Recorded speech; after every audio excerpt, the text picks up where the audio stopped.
Put peppermint in one clean pail together with lemons, citric acid, and the 6 liters of water.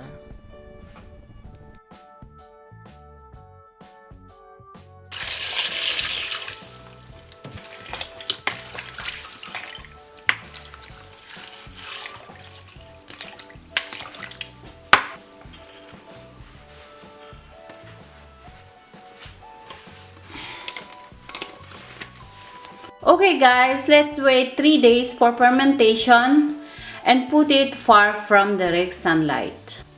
And let's see what the result.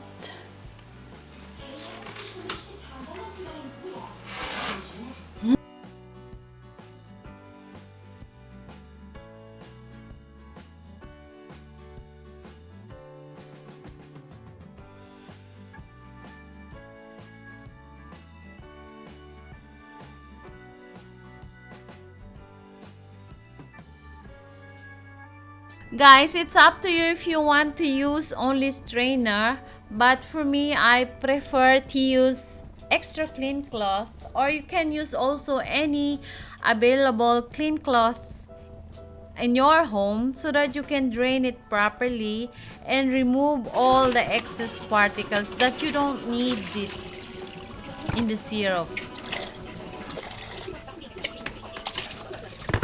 See, this is the result. It looks like a clean water.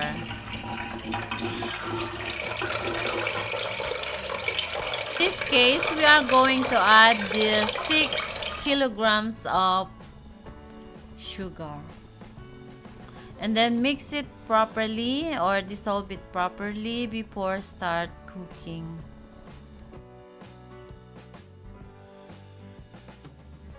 Now you can turn on your stove and start cooking.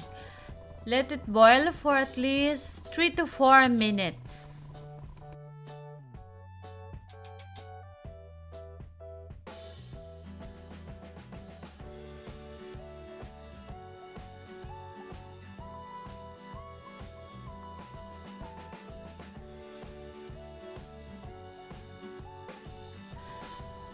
As you can see, it start boiling. At this point, wait at least 3 to 4 minutes until you notice that the syrup become clear.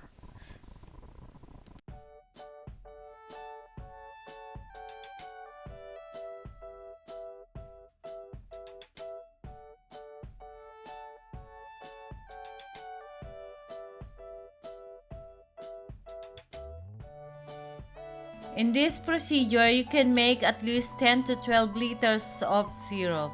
So you have to prepare at least 12 empty, distilled, or clean bottle. If you notice the syrup becomes clear, it means it's already cooked. At this point, you can turn off the heat. Now guys, pwede na natin itong isalin sa malinis na lalagyan at takpan ng mabuti.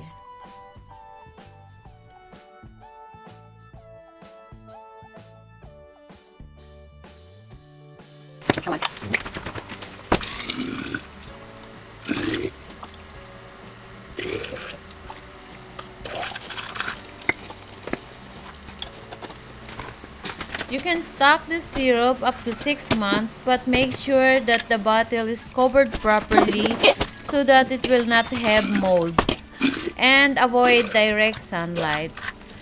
This is a very delicious do-it-for-yourself syrup for your everyday delicious and refreshing drinks. Just put a little amount of syrup in a glass and add water. And put a little ice on it, and it's very refreshing. I hope you learn and enjoy watching this video. If you like it, give me a thumbs up and subscribe to my channel for more updates. Love, love, love. Bis zum nächsten Mal.